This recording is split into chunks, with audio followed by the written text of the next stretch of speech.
Aujourd'hui, Rosh Chodesh Adar Rishon, et on est aujourd'hui le 5 février, le mardi 5 février, et je voudrais dans ce cours revenir d'une manière beaucoup plus profonde, selon ce que l'on appelle les secrets de la Torah. Je voudrais revenir sur une notion importante que j'ai traitée dans le cours d'hier, le cours de lundi, le cours appelé le cours de chez la famille Cain, bien que nous ne sommes plus dans leur maison, mais en tous les cas, c'est, comme je l'explique, leur esprit qui continue à nous accompagner. Et donc, un cours extrêmement important. Je pense que ceux qui écouteront le cours d'aujourd'hui ont, je l'espère, déjà écouté le cours d'hier, le cours de lundi. Et je voudrais encore une fois revenir sur une notion importante que j'ai expliquée dans le cours de lundi, mais cette fois-ci, selon un aspect beaucoup plus profond de la Torah, selon ce que l'on appelle les secrets, le sod, les secrets de la Torah. Vers la fin du cours, j'ai rapporté donc l'exemple du Mishkan. J'avais expliqué au début du cours que le Mishkan, le tabernacle, est en vérité le modèle microscopique d'un monde parfait. Un monde dans lequel chaque chose est à sa place et chaque chose fonctionne exactement comme elle doit fonctionner. Depuis la faute de Adam Arishon, comme je l'explique dans le cours d'hier, tout a été finalement déplacé en ce sens que plus rien n'est véritablement à sa place. On considère comme grand ce qui n'est pas forcément véritablement grand. On considère comme petit, comme accessoire, ce qui normalement devrait être au contraire perçu comme étant grand, comme étant quelque chose qui doit servir de modèle. Et finalement, plus rien n'est à sa véritable place. Et j'ai expliqué que, essentiellement, la faute de Adam Arishon est qu'elle a finalement privilégié, elle a ouvert la porte à un monde dans lequel on privilège essentiellement l'idée, la pensée, l'idéologie, au détriment de l'action, au détriment de tout ce qui permet véritablement, par le biais de l'action, de travailler à l'intérieur de ce monde, de le construire et de le changer. Ça va beaucoup plus loin, une chose que je n'ai pas dite hier. Le grand problème de ce culte du cerveau, de ce culte de l'idée, de ce culte de l'idéologie, c'est que on va vouloir imposer, comme je l'ai souvent expliqué, on va vouloir imposer son idéologie au monde. Puisque le monde étant considéré comme quelque chose d'accessoire, de secondaire, de sans aucune importance, et que finalement, la seule chose qui est véritablement vénérée, c'est la pensée, l'idéologie, la philosophie, ainsi d'ailleurs que la foi et les religions, la faute va nous amener à vouloir imposer ce que l'on comprend au niveau de nos idées, l'imposer au monde par la force jusqu'à le détruire, jusqu'à le faire souffrir. Et c'est exactement le contraire de ce qu'enseigne la Torah, Emet me'eretz titzmar, que la vérité doit venir, doit pousser à partir de la terre, ce qui signifie que toute vérité qui n'est pas connectée réellement avec la réalité, avec ce monde, est forcément un mensonge. Donc la vérité ne peut pas venir d'en haut. Elle doit pousser à partir de la terre, et le sous-entendu est bien sûr extraordinaire. Ça veut dire encore une fois cette connexion entre l'idéologie et la réalité, entre la spiritualité et la matière. Pourquoi je parle de spiritualité? Parce que le problème est le même bien sûr au niveau des religions. Toutes les religions sombrent dans le fanatisme, finalement dans l'extrémisme.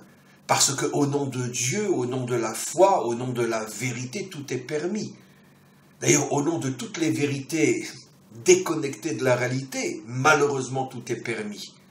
Mais malheureusement, le pire des malheurs, c'est quand une vérité se réclame de Dieu et qu'elle n'est pas venue de la terre, elle vient d'en haut.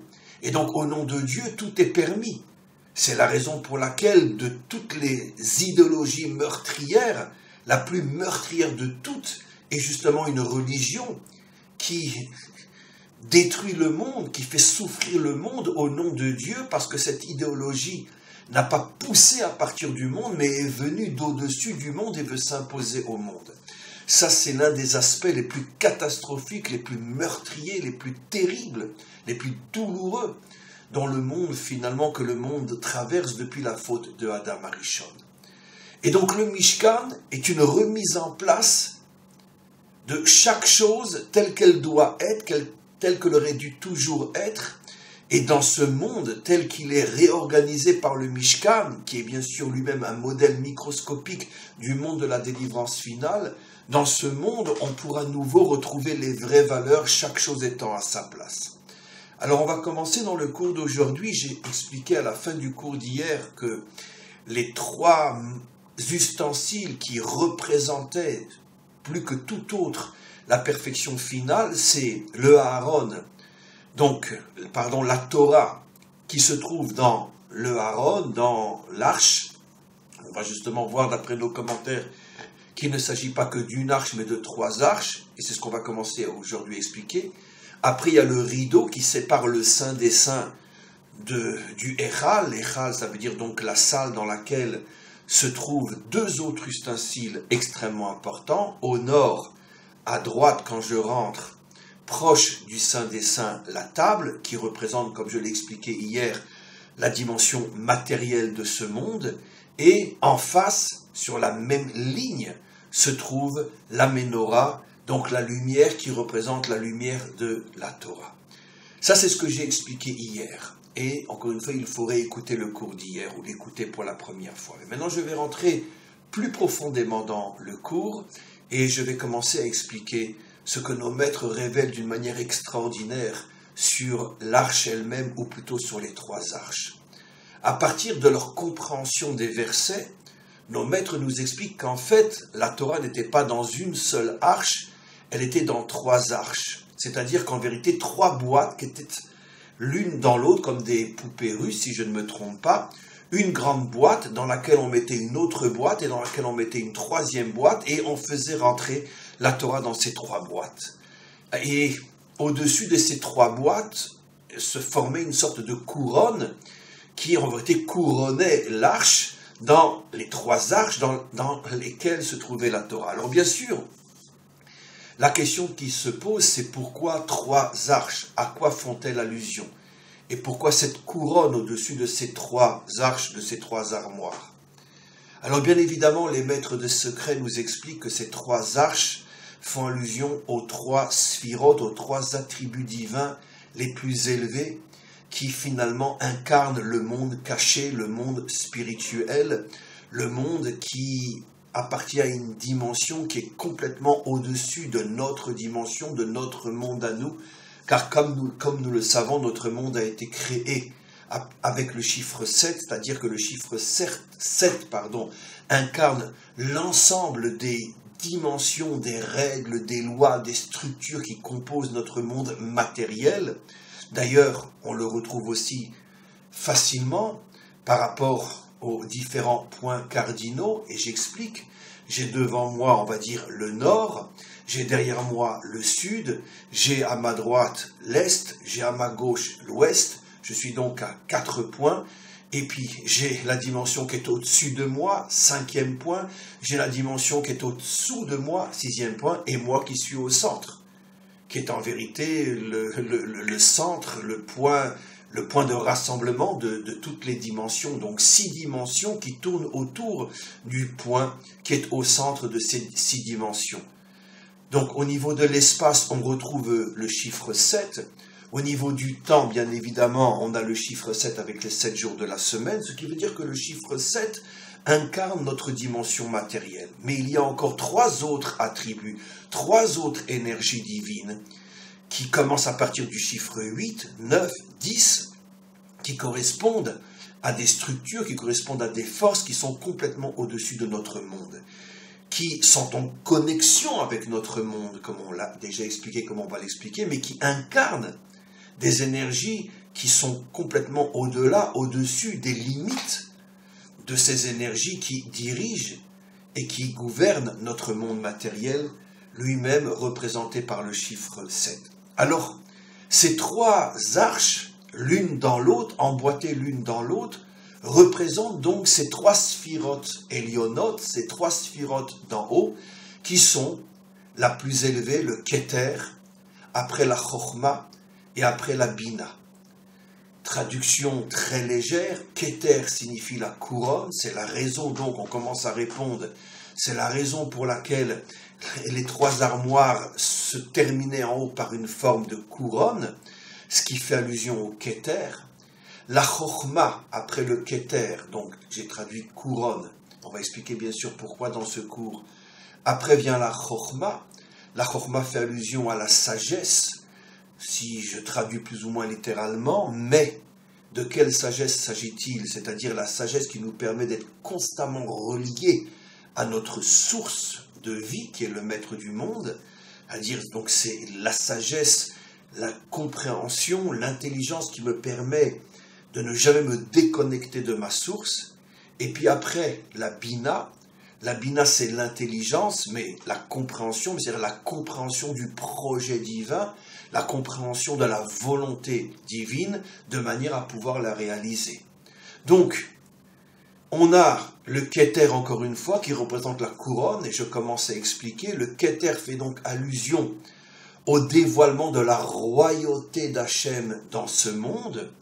Puis vient la Chokhma, qui est la sagesse qui me permet de constamment être connecté à ma source, puis la Bina qui est la compréhension, la réflexion, l'intelligence qui me permet de comprendre le projet divin, de comprendre ma mission, de comprendre le but et la finalité de la création tout entière. Alors pourquoi j'ai expliqué que ces trois formes d'intelligence sont complètement au-dessus de ce monde, au-dessus du chiffre 7 ?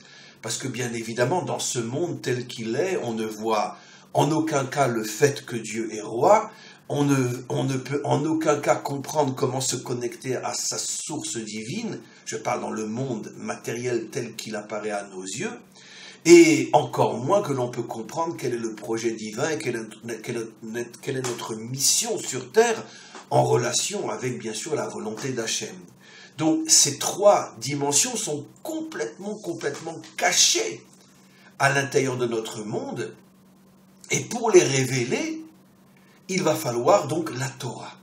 C'est ça le sens de la Torah, qui est à l'intérieur de ces trois boîtes. Après, je vais expliquer pourquoi ce sont des boîtes, et quelle est en vérité la place de chacune, puisqu'on a vu qu'elles sont l'une dans l'autre. Où est le Keter, où est la Chokhma, où est la Bina, je vais l'expliquer.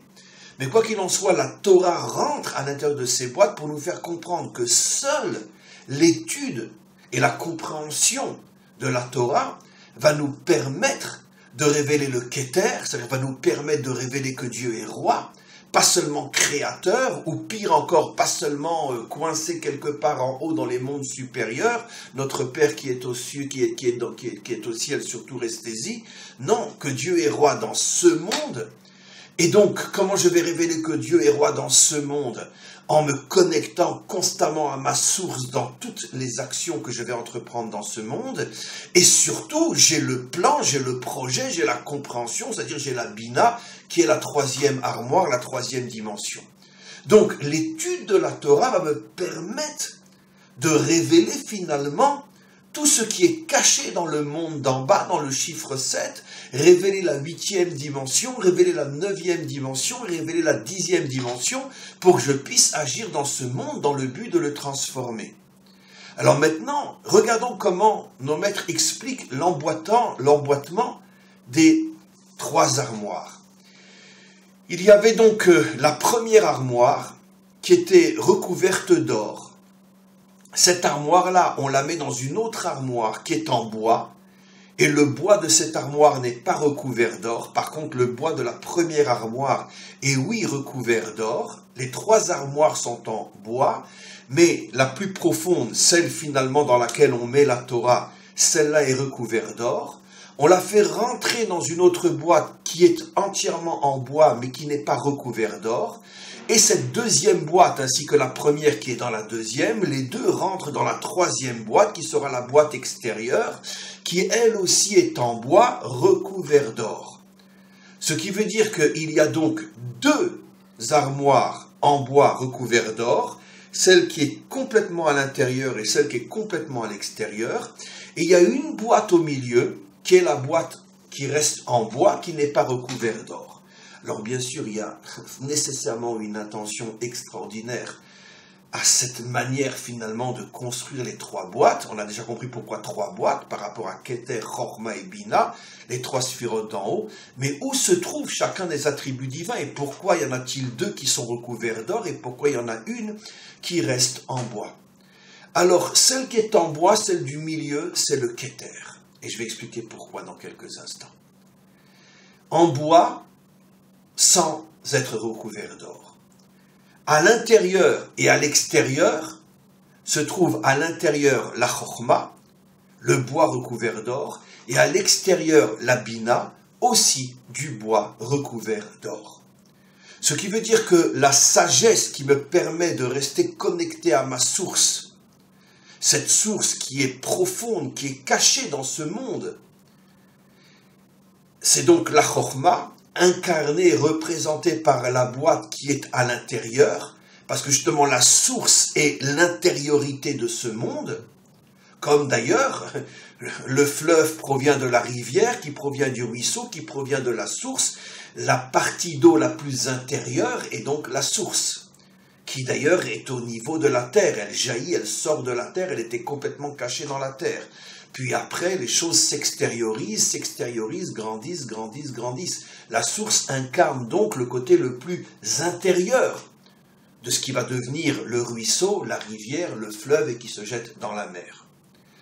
Donc, la boîte intérieure, c'est la Chorma. La boîte extérieure, c'est la Bina. On a expliqué que la Bina, c'est la compréhension du projet divin. Pourquoi c'est une boîte extérieure? Parce que la compréhension du projet divin va donc m'amener à agir dans ce monde pour le réparer, pour le construire, pour le parachever et pour l'amener jusqu'à la délivrance. Donc la Bina va m'amener à une action extérieure dans ce monde. Donc c'est la raison pour laquelle la Bina est représentée par la boîte extérieure. Et la boîte qui est au milieu et qui finalement relie les deux boîtes, c'est le Keter, c'est la couronne, c'est la royauté d'Hachem. Alors, d'abord, essayons de comprendre pourquoi le Keter se trouve au milieu. Alors, bien sûr, j'ai déjà donné des dizaines, des centaines d'explications sur ce sujet, à chaque fois d'une autre manière selon le contexte du cours, mais je vais le réexpliquer selon le contexte du cours d'aujourd'hui.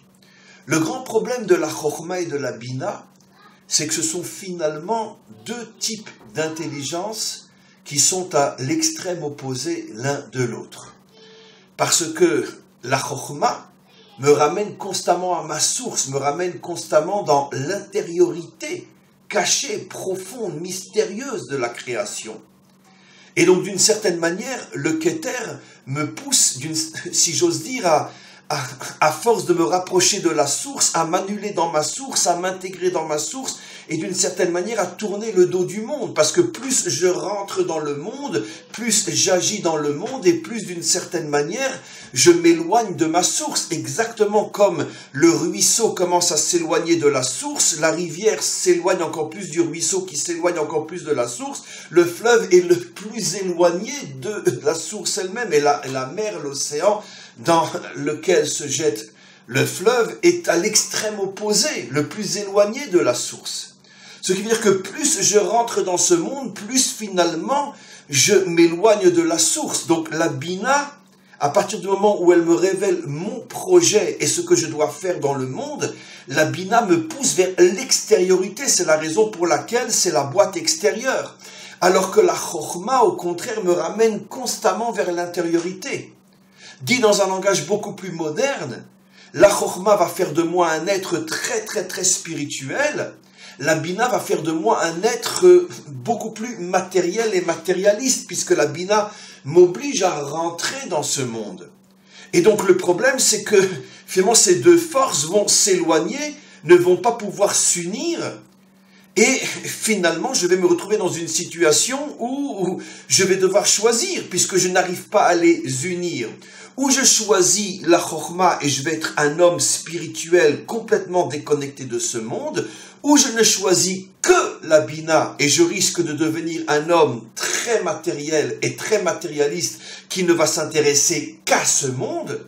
Donc la Chokhma va me pousser à ne m'intéresser qu'à Dieu, la Bina va me pousser à ne m'intéresser qu'à ce monde, et finalement, je n'ai plus d'unité. Or, le projet divin est, en ce jour, Dieu sera roi sur toute la terre, Dieu sera un et son nom sera un. On voit que les prophètes ont lié l'unité à la royauté. La royauté, ou plutôt le dévoilement de la royauté d'Hachem, c'est ce qui va permettre l'unité entre la Chokhma et la Bina. C'est-à-dire être en même temps un être extrêmement spirituel, Chokhma, la boîte intérieure, mais en même temps être un être extrêmement actif et matériel et matérialiste, la Bina. Mais pour ne pas être écartelé entre ces deux forces contraires, j'ai besoin de la force qui réunit les deux, c'est le Keter, c'est la Malchut, puisque, encore une fois, nos prophètes disent que le dévoilement de la royauté divine au moment de la délivrance est lié au dévoilement de l'unité de Dieu et de son nom.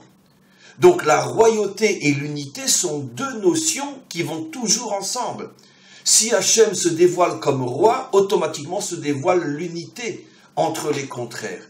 C'est la raison pour laquelle la boîte du milieu représente justement le Keter, la royauté, parce que la boîte du milieu justement arrive à réunir la Chokhma et la Bina, c'est-à-dire ce géanticisme, si j'ose dire, d'être à la fois un homme extrêmement spirituel et en même temps être un homme extrêmement actif, être un homme qui est à la fois, on pourrait dire, complètement, totalement annulé dans sa source divine et en même temps complètement, totalement extériorisé dans l'action à l'intérieur de ce monde. Et ça, c'est le Keter, la boîte du milieu. Maintenant, pourquoi les deux boîtes intérieures et extérieures sont recouvertes d'or alors que la boîte intérieure, justement, est en bois sans or? Parce que justement, l'or représente quelque chose d'extrêmement précieux, alors que le bois à l'état pur représente au contraire la simplicité, l'humilité.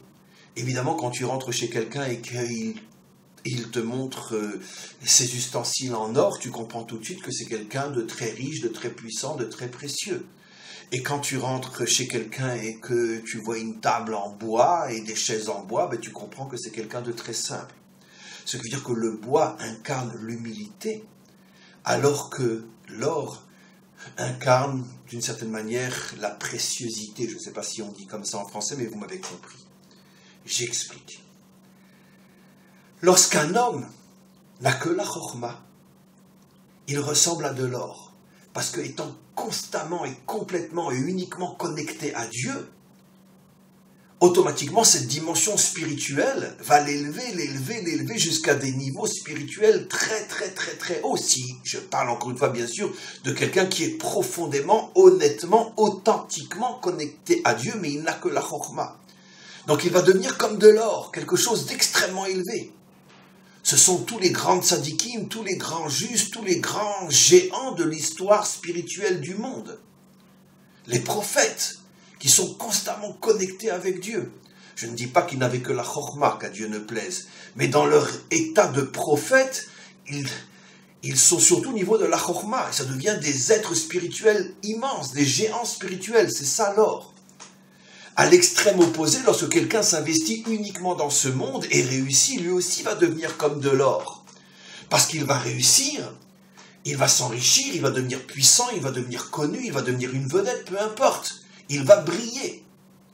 Ce qui veut dire que la Chokhma, qui est soit l'annulation dans la source divine, soit la Bina, qui est la réussite dans ce monde matériel, ces deux forces me transforment en or.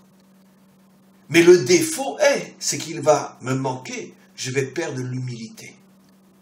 Et l'humilité est la qualité fondamentale pour réunir les contraires, comme je vais l'expliquer.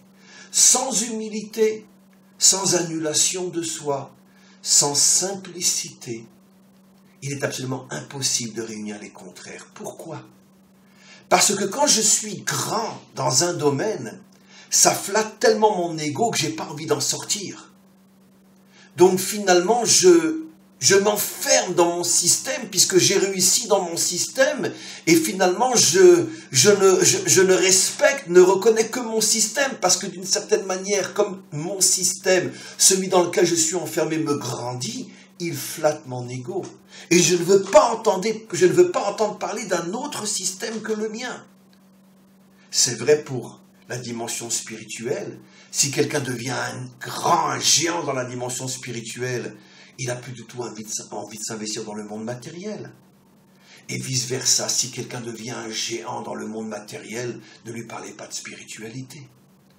Parce que chacun va rester coincé dans le monde qui flatte et qui met en évidence son ego. Donc impossible de réunir les contraires. C'est la raison pour laquelle, pour réunir les contraires, il faut être humble. Il faut être simple. Il faut être capable de s'annuler. Il faut être capable de chercher la différence, ce qui est différent, ce qui me remet en cause, ce qui me remet en question, ce qui n'est pas comme moi. Je sors de ma réussite pour aller vers un monde nouveau qui me demande de tout recommencer à zéro. Je suis dans la chorma, je quitte la chorma pour aller dans la bina et tout recommencer à zéro. Et pour ça, il faut une grande humilité, une grande annulation de soi. Je suis dans la bina, je suis un géant dans la bina, je quitte la bina pour aller dans la chorma. Mais pour ça, il faut une annulation totale de soi. Il faut une humilité énorme pour sortir du monde de sa réussite et recommencer tout à zéro dans un monde qui est à l'extrême opposé. C'est ça la raison pour laquelle la boîte du milieu qui correspond à la royauté, à la couronne, à l'unité, est un bois sans or, la simplicité. Si tu veux réunir les contraires, il faut que tu sois humble. Tu es un homme spirituel, l'humilité t'amènera à devenir aussi un homme qui s'intéresse à ce monde matériel. Tu es un homme qui a une forte dimension matérielle, l'humilité t'amènera à reconnaître aussi l'existence, la présence de Dieu dans ce monde et ton envie de te connecter à lui. C'est-à-dire à chaque fois aller vers le monde qui est différent de celui dans lequel tu as réussi. Et ceci grâce à l'humilité. C'est ça le symbole magnifique, extraordinaire, qui explique nos maîtres. Regardez la puissance, la grandeur inimaginable des maîtres d'Israël. C'est absolument incroyable. Comment ils nous révèlent des choses qui finalement contiennent toute l'histoire de l'homme et toute l'histoire du monde. Et donc la boîte du milieu fait l'unité entre les deux extrêmes. Et dans ces trois boîtes qui correspondent finalement à toute la réussite d'un homme authentique sur terre, avoir en même temps la connexion avec Dieu, la boîte intérieure, avoir en même temps l'intelligence et la compréhension du projet et donc savoir ce que je dois faire dans ce monde, la boîte extérieure, la dimension spirituelle intérieure, la dimension matérielle extérieure, et les deux réunis par le Keter, par la boîte du milieu. Et là-dedans se trouve la Torah, pour nous faire comprendre la chose suivante. Une Torah qui ne dévoile pas en moi la puissance spirituelle en même temps que la puissance matérielle, la puissance de la foi en même temps que la puissance de l'action, la puissance de l'âme en même temps que la puissance du corps. Une Torah qui n'arrive pas à dévoiler les deux en même temps et les unir n'est pas la vraie Torah. Ce qui veut dire que chacun peut se mettre dans un coin et réfléchir et se poser la question, est-ce que j'ai la vraie Torah? Maintenant, vous comprenez pourquoi les premières tables ont été brisées.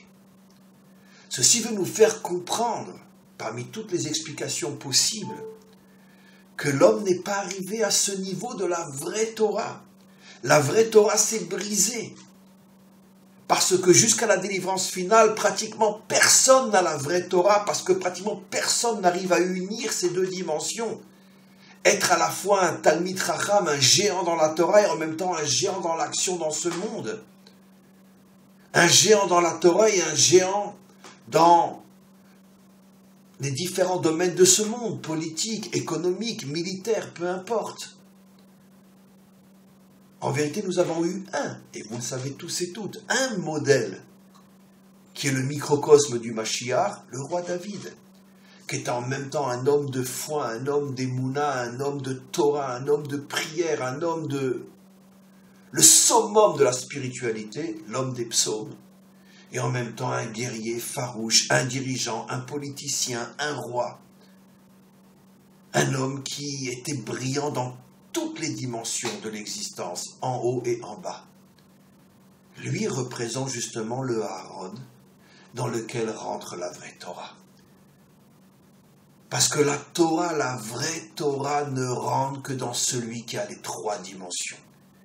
Pratiquement le seul de toute l'histoire du monde qui est arrivé à réunir ces 3 dimensions, c'était le roi David. Tous les autres, plus ou moins. Chez certains, plus que moins, chez d'autres, plus, moins que plus, etc. Mais c'est ça toute l'histoire du monde.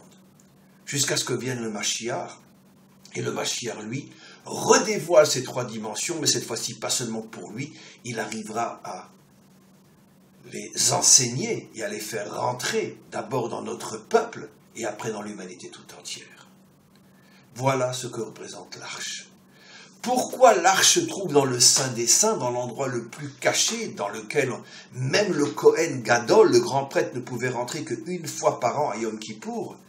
Ceci pour nous faire comprendre que cet endroit est pratiquement inaccessible pour l'instant, parce que cet endroit représente la Torah du Mashiach.